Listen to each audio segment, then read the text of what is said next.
ಎಲ್ಲರಿಗೂ ನಮಸ್ಕಾರ. ಇಂದಿನ ಓದು ಕಾರ್ಯಕ್ರಮಕ್ಕೆ ತಮಗೆಲ್ಲ ಆತ್ಮೀಯವಾದಂಥ ಸ್ವಾಗತ. ನಾನು ರಾಜರಾಜೇಶ್ವರಿ. ಇಂದಿನ ಓದು ಪುಸ್ತಕದ ಹೆಸರು ನಾನು ಮೃತ್ಯುವನ್ನು ಕಲಿಸುತ್ತೇನೆ. ಅನುಭವ ಪ್ರಕಾಶನ, ಬೆಂಗಳೂರು. ಈ ಪುಸ್ತಕದಲ್ಲಿ ಓಶೋ ಈ ರೀತಿ ಹೇಳ್ತಾ ಇದ್ದಾರೆ. ಅದರಲ್ಲಿ ಅವರೊಂದು ಕಥೆ ಹೇಳ್ತಿದ್ದಾರೆ. ನಾನೊಂದು ಕಥೆ ಕೇಳಿದ್ದೇನೆ.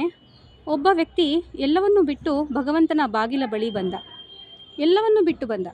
ಧನ ಬಿಟ್ಟ, ಪತ್ನಿ ಬಿಟ್ಟ, ಮನೆ ಬಿಟ್ಟ, ಮಕ್ಕಳನ್ನು ಬಿಟ್ಟ, ಸಮಾಜ, ಮಠ, ಮಾನ್ಯ ಎಲ್ಲವನ್ನೂ ಬಿಟ್ಟು ಭಗವಂತನ ಬಾಗಿಲ ಬಳಿ ಬಂದ. ಆದರೆ ಬಾಗಿಲಿನಲ್ಲಿ ದ್ವಾರಪಾಲಕ ಆತನನ್ನು ತಡೆದ ಮತ್ತು ಹೇಳಿದ, ಈಗಲೇ ಒಳಗೆ ಬರಬೇಡ, ಹೋಗಿ ಮೊದಲು ಬಿಟ್ಟು ಬಾ. ಆಗ ಆತ ಕೇಳಿದ, ನಾನು ಈಗಾಗಲೇ ಎಲ್ಲವನ್ನೂ ಬಿಟ್ಟು ಬಂದಿದ್ದೇನೆ, ಮತ್ತೆ ನನಗೇಕೆ ಪ್ರವೇಶವಿಲ್ಲ? ಆಗ ದ್ವಾರಪಾಲಕ ಹೇಳಿದ, ನಾನು ಎಂಬುದನ್ನಂತೂ ನೀನು ಹೊತ್ತು ತಂದಿರುವೆ. ಆದುದರಿಂದ ನಿನ್ನ ಜೋಳಿಗೆಯಲ್ಲಿ ಏನಿಲ್ಲದಿದ್ದರೂ ನಾನು ಎಂಬುದಂತೂ ಇದೆ. ಆದ್ದರಿಂದ ಮೊದಲು ನಾನು ಎಂಬುದನ್ನು ಬಿಟ್ಟು ಬಾ. ನಾನು ಎಂಬುದನ್ನು ಹೇಗೆ ಬಿಡುವುದು? ನನ್ನ ಬಳಿ ಏನೂ ಇಲ್ಲ ಎಂದರೂ ನಾನು ಎಂಬುದಂತೂ ಇದ್ದೇ ಇದೆ ಅಲ್ಲವೇ? ಹೀಗೆ ನಾನು ಎಂಬ ಅಹಂಕಾರ ಪ್ರತಿಯೊಬ್ಬರಲ್ಲಿಯೂ ಇರುತ್ತದೆ.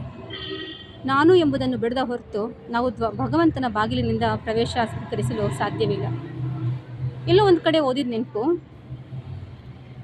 ಸನ್ಯಾಸಿಗಳಿಗೆ, ವೈರಾಗ್ಯಗಳಿಗೆ ಅಥವಾ ಮುಮುಕ್ಷುಗಳಿಗೆ ನಾನು ಎಂಬ ಅಹಂಕಾರ ಸುಟ್ಟ ಹತ್ತಿಯ ಬತ್ತಿಯಂತೆ ಇರುತ್ತದೆ.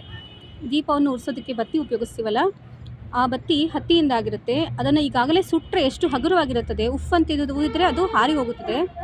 ಆ ರೀತಿಯ ಸುಟ್ಟ ಹತ್ತಿಯ ಬತ್ತಿಯಂತೆ ನಾನು ಎಂಬ ಅಹಂಕಾರ ಇದ್ದರೆ ಮಾತ್ರ ಅವನು ವಿರಾಗಿ ಆಗಲಾರ.